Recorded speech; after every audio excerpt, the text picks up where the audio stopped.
For this Capita in conversation, I'm really excited to talk to LaDon Love, Executive Director of Spaces in Action, an interdisciplinary social and economic justice organisation working with Black, Brown, and immigrant communities in the Washington, D.C. area of the United States.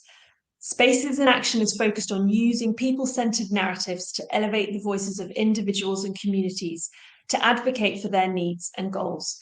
This includes creating a space where real listening happens, where there is not a rush to get through an agenda or to make a decision, and where the goal is to converse, not convince. LaDon and I first met last year at a Capita event where we ended up chatting about the power of communications and the role of deep listening in creating change, all topics close to my heart. Today, I want to talk more to LaDon about this and about how we can create a culture of solidarity and care in and through our communities. How do we get better at creating community to help build a social fabric that can support our youngest children, their families, and caregivers? LaDon, welcome. Thank you for having me here today. It's great to have you. So I'm going to kick off with a question specifically looking at kind of the idea of community. As we know in recent years, and particularly since the pandemic, there is a growing realization that we need to work more in our communities, probably more than ever before. In your view, why is community so important, and what do you think constitutes a strong community? Right. In my view, I believe that community is important because it is a space where we connect with others. It is a space where we hope to have affirmation, and it is a space where we can learn about each other and see our connections with each other.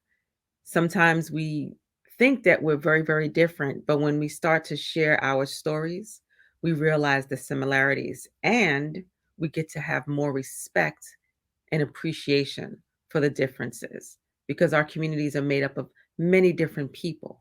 And the more our folks can connect with each other, the more we can care for each other. And I believe that that creates hope, it creates love, it creates resilience. And in your work with Spaces in Action, you talk specifically about communities of hope, healing, opportunity, and possibility for everyone. Could you tell me a bit more about that? Yes. So, as an individual, I am very optimistic. I believe that if we can envision the change that we want to see, if we can envision the world in which we want to live in, we could start making some strides to move in that direction. So, I always have hope. And I find that sometimes when you feel at your lowest low, when you feel beaten down, when you feel isolated, you may have less hope. And this is a reason why we need to create space for people. I'm going to take it back to that word community, to build community together so that we know that we're not alone. We know that everything that we're doing is bigger than just us, and that there are other people who may be going through the same challenge, but there are other people who also have the same ambition, the same dream, the same goal of improving their situation. And so that's why we center the story so that people can talk about what it is they're experiencing, but most importantly, what their vision is for what they want to see in a world, what they want to see for their families, what they want to see for themselves. And all of that helps to sprout the flower that I like to call hope. Fantastic. In sort of nowadays, I think that there's a very interesting kind of, trust or distrust is such a fundamental issue in our societies, right? What do you think is driving these plummeting levels of trust, particularly trust in government and institutions? And I think kind of how is that affecting communities as such? Mhm. I think one factor is when there's broken promises and when there are dreams that are deferred. So we have people who run for office and they give a lot of promises. We have folks who get into office and then they forget about the people who put them in office. And this is on the Democratic, Republican, and any side, because there's a whole lot of people who are in office that are spineless when it comes to making sure that communities are taken care of, that low-income communities are taken care of, that Black, brown, and immigrant communities are taken care of.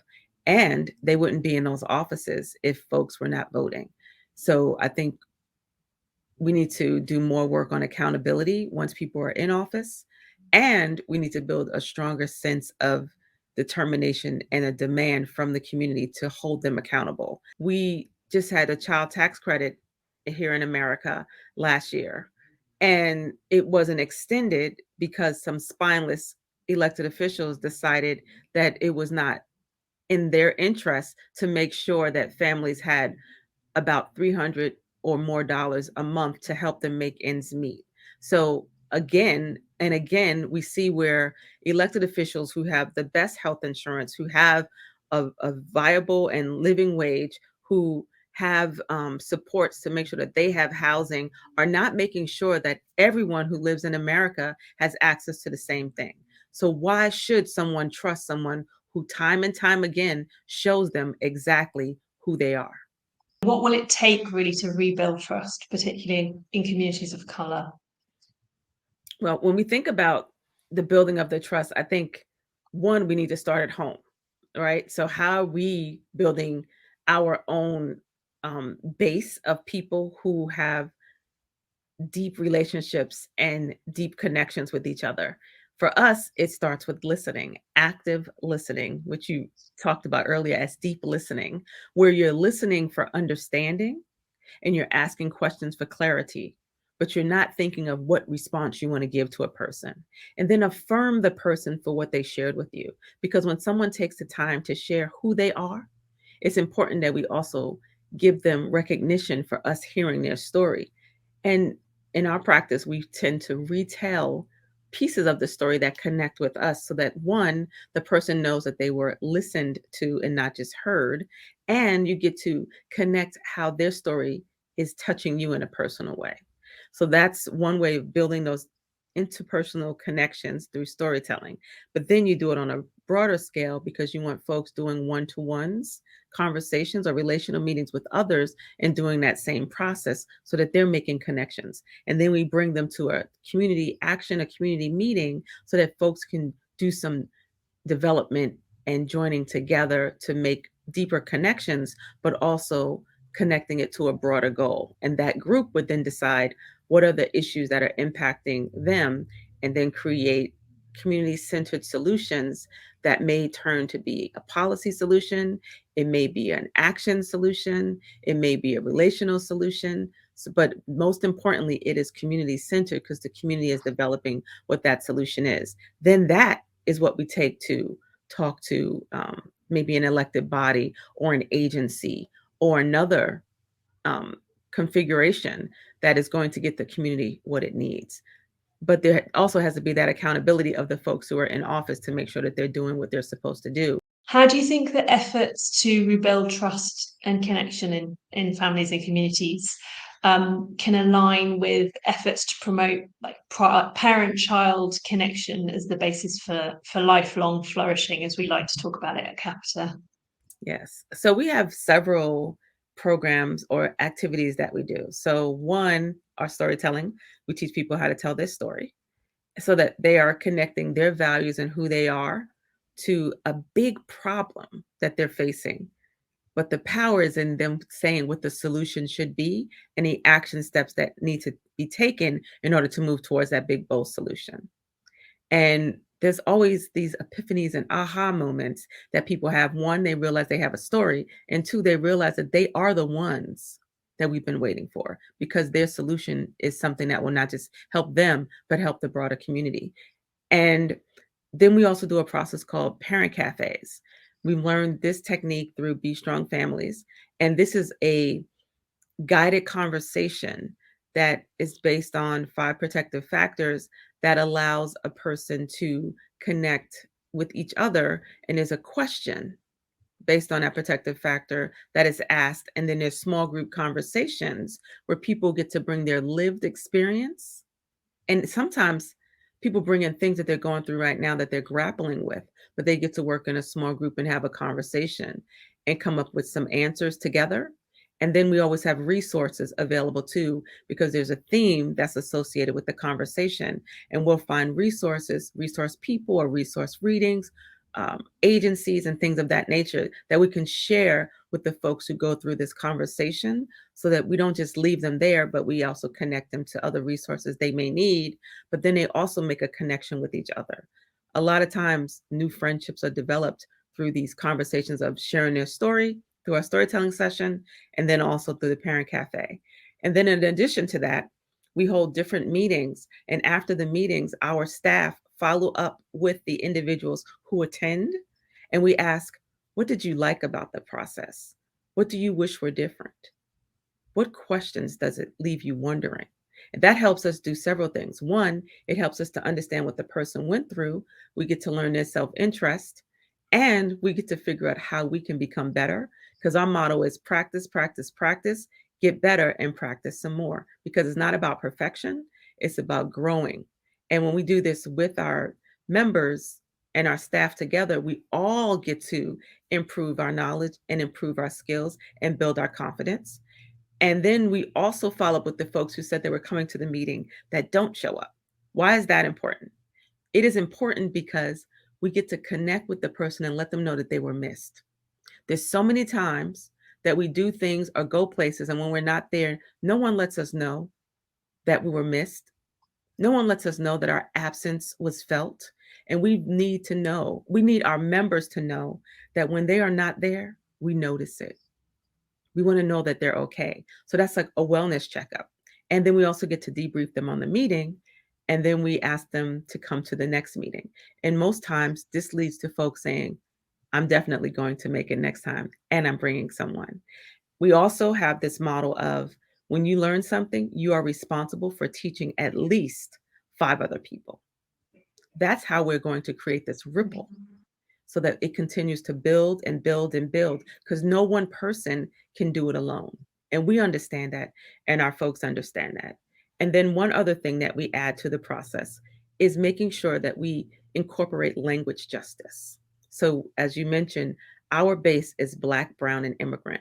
So, we do all of our meetings and activities so that people can engage in their first language.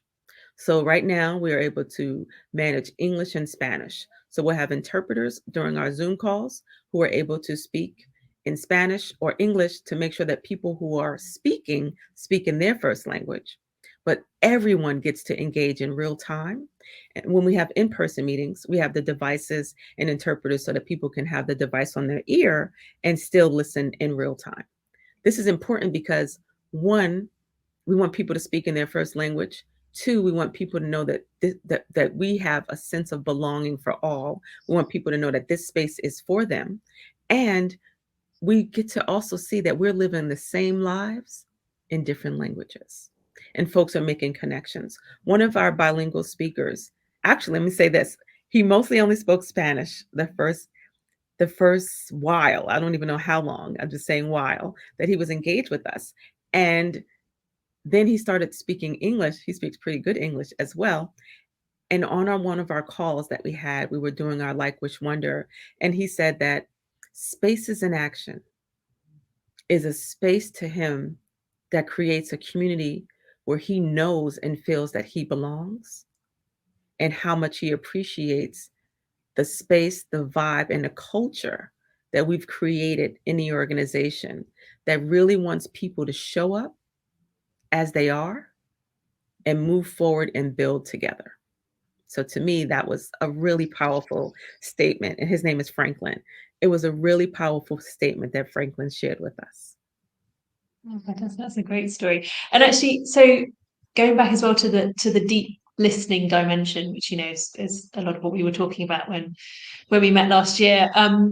How do you think that, why is it actually in our day-to-day lives? So you obviously in Spaces in Action create these opportunities and spaces, but how do we get better, particularly in our communities, in our day-to-day lives, in our, with our friends, families, with others that we don't always necessarily agree with, Mm, because in society, we're regularly coming up against people with differing points of view or perspectives. How do we get better, do you think, at sort of bringing those skills that you're putting into your work in Spaces in Action into everyday life?